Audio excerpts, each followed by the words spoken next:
Hello, everyone, and welcome to this week's edition of the Disney Dining Show. I'm your host, Pete Werner, joined at the table this week by my good friends, Mr. Charles Boda. Hi. Mr. Corey Fiasconaro. Hey there. And Mr. Steve Porter. Hello. And you're not on camera back there, are you? No. Good. All right, so nice to do one of these again from in the studio. We're doing a lot of them in restaurant, which is fun, and it's great, but you know, there's always a little awkwardness. As we call it in the industry, out in the field. In the field. In the field. Field work. On location. On location. We're going to be a real industry term. We're going to say on location. This is something I've wanted to do for about a month now because we get stopped all the time.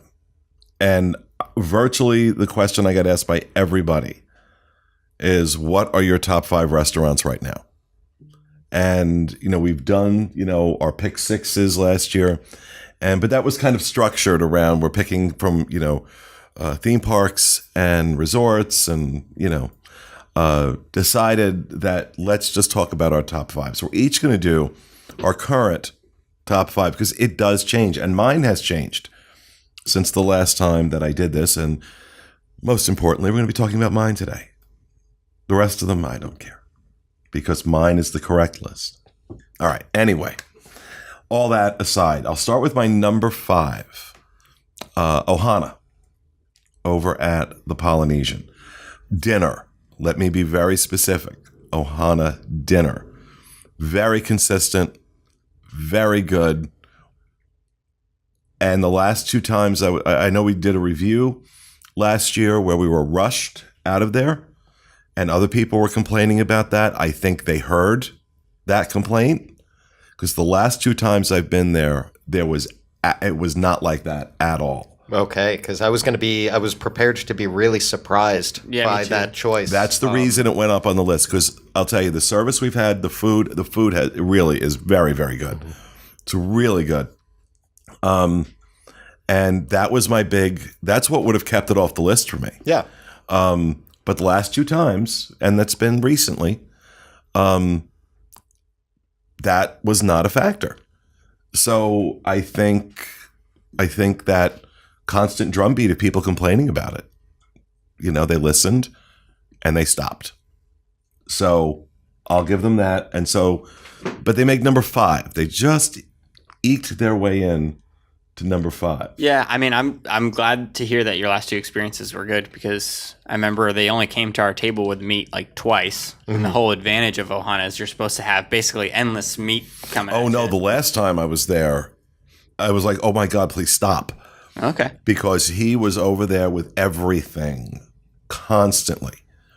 I didn't get the impression he knew, because I wasn't vlogging it. Weren't doing any of that. Mm-hmm. Just with friends. I didn't get the impression they were aware that, you know, I do this show or anything like that. So, you know, but yeah, the last couple times. So enough for me to say 5th place, number 5 on my list. Number 4 is one I'm surprised by, because I never thought, given how bad this restaurant was for a while, but it officially gets on my top 5 list. This is a place I will go out of my way to go. In fact, I'm going to be eating there again in a couple of days. The Wave over at the Contemporary. I've now eaten there in the last year 5 times. And breakfast, lunch, and dinner. Phenomenal. Do they only do the bacon and eggs for dinner? I don't know. Yes. Yeah, the menu's completely different for lunch. Last time I was there, that bacon and eggs dish they do, I think it's just called that, isn't it? It is. Yeah. But it's this ridiculously good, high end. It's a pork belly with like poached egg. It's a maple lacquered pork belly with cheese grits and what's called a perfectly cooked egg, which is the egg is poached, and I could get this wrong, but it was something like at 144 degrees for 90 minutes. That's an investment. Yes, you're really investing in And you must have those eggs timed or something. I don't know how you make sure that perfectly cooked, because I'm not waiting 90 minutes for my appetizer. So, but just the food, and we have a review that at the time I'm recording this has not gone up. It's edited, I believe. Yep, it's edited. And will be going up, of the Wave. That's our official review of it. And I'm always surprised. I know that there was a chef change within the last year or so. It's about 2 years. It was about 2 years ago, I think they said. Yep, that's what they were saying. Because that's what I did when we went in to do that review. I asked specifically. I'm like, okay, when did the chef change? Yeah, and I feel like there's a lot of creative things on this menu. Like for breakfast, when me and Eric went, there was the glazed donut that was it was just insane. It wasn't like a French toast? Yeah, it was like a French toast glazed donut, kind of this type of thing that you would never think of. Well, first of all, yeah, you got an executive chef in there who obviously had some ideas. And then you had whoever the executive chef is for the resort took him off the leash and let him go, or her go. Unbelievable. And it's also good because it's not just creative, because sometimes creative things on menus can be disasters. They're creative and they're delicious. So it's it's one thing to just think of an original idea, and it's another to then actually make it taste good. It's important to mention they're creative and delicious and not pretentious. It's not they're not pretentious dishes. It's like comfort food. It's comfort food, but it's done so well. And what really strikes me about it, this is a 5-minute walk from the Magic Kingdom. And you think of the insanity that goes on trying to get tables at Liberty Tree, Tony's Town Square, the Plaza, Jungle Skipper Canteen's a pretty easy get. Be Our Guest. And all of them, I guess, have their strengths. But 5 minutes away, so you're not getting on a monorail, you're not getting in a car, you're not having to drive anywhere. 5 minutes away is this amazing meal. And the price point is stunning. It's one table service credit, so it's not considered signature dining. Although I think to some degree the food almost warrants it. I say almost. Their steak was good. There's better steak on well, you'll see the review. Go ahead. One thing I'd like to mention about the Wave is the menu is seasonal, so it does change. But at this point, I've had a huge variety of different things for both lunch and dinner there. Everything's always been good. Yeah. Everything's always been really good. It's also a good start in the morning, that breakfast. A nice way to start your morning before you go in the Magic Kingdom. And a far better breakfast than you're going to get anywhere else, either on the monorail loop or in the park. And it's not a character meal. It's not, but that makes number 4 for me. And number 3 is Sebastian's over at the Caribbean Beach. Again, never in a million years thought I would list a restaurant at a moderate resort. Because historically, they're terrible. Boat rights. Would never think I would list it in my top 5. Sebastian's is the exception to that rule. From the moment it opened. It has remained consistent. And that means delicious. And again, I think the price point for what you're getting, the size of the portions, the quality of the food, is really reasonable, fairly easy to get a reservation because it's off the beaten path. But I'm going to tell you, this is worth an Uber ride. This is worth going out of your way to eat. And I think Rhino would agree, even though he's not on camera.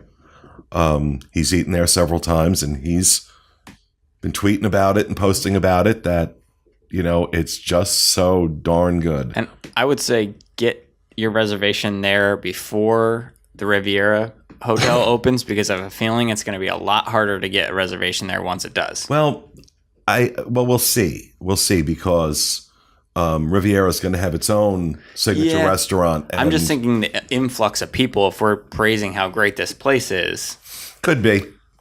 But that's December. That's not going to happen until December 16th, I think, is when Riviera opens. But It's absolutely worth going out of your way for. My top two haven't changed. Number two is Flying Fish over at the Boardwalk. This was my number one for a long time, but my experiences at the California Grill have kind of changed that, and that's my number one. Flying Fish, I still think Flying Fish is, to some degree, an undiscovered gem. I think if you're staying at the Boardwalk, you're likely to eat there.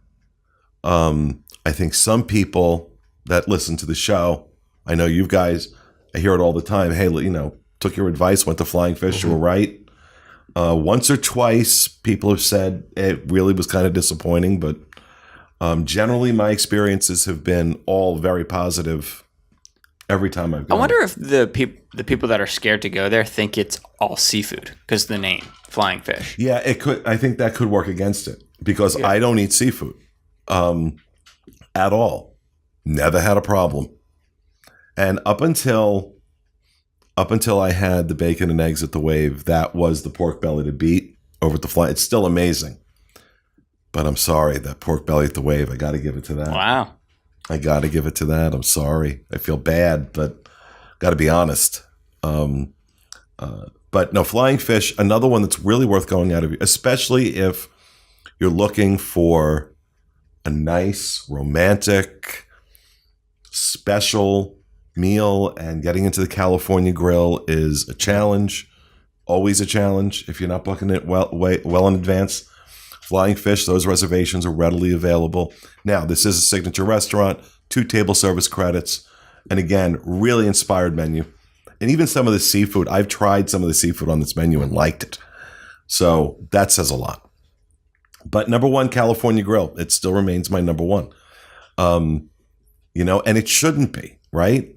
For all intents and purposes, California Grill, with a location like that and a view like that, most restaurants would just coast on that and get away with charging people and know they're going to fill the restaurant anyway. They don't. They don't. From the service to the outstanding quality of the meal. And again, consistently good, not good once in a while, not good most of the time. And again, I've even had some people come and say, we were really disappointed when we ate there. I really feel those are the exceptions, not the rule. And yeah, you do pay more. It is more expensive, no question. And yes, you are paying for that view and that location. You are absolutely paying for that. However, there are times when it's worth it. And I feel that California Grill is worth it.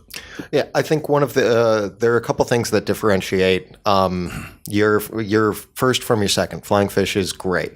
California Grill has not only the fireworks experience, but just its basic decor. Flying Fish, the one thing that just never the environment, it straddles the line between intimate and high end, and I don't feel as comfortable in there. California Grill is just a wonderful place to eat in. But the other thing is, and I think this bodes well to any place that's consistently good and kind of ups their game for a long period of time, is that there's this level of personal pride and respect that filters all the way down. So you have everybody from the chef de cuisine to your server to any of the hosts or hostesses. The elevator. Yeah, every single person is really proud to be working there, really psyched to be working there, and knows their menu back and forth, knows the seasonal changes, and they care, and it's that. We talk about cast member experiences on property and stuff like that. This is still a cast member experience. And although sometimes you might get frustrated with bad ones on property or in parks, in California Grill, that cast member experience, you can tell that they respect and take pride in their jobs. And that's that little extra bit of Disney magic where I feel like they're taking me seriously and they really want me to enjoy their food as much as they enjoy making it and working for it, which I hope they keep that up because that's one of my favorite parts about eating there. And I'm just realizing as I'm looking at my list, 3 of these restaurants are 1 table service credit on the dining plan. I didn't do that intentionally. Where Flying Fish and Cali Grill are both signature, they're 2 table service credits. But it goes to show that I didn't forget about Citrico's. I don't think Citrico's is bad. I think Citrico's is boring. I think the food is perfectly nice. I've had good meals there.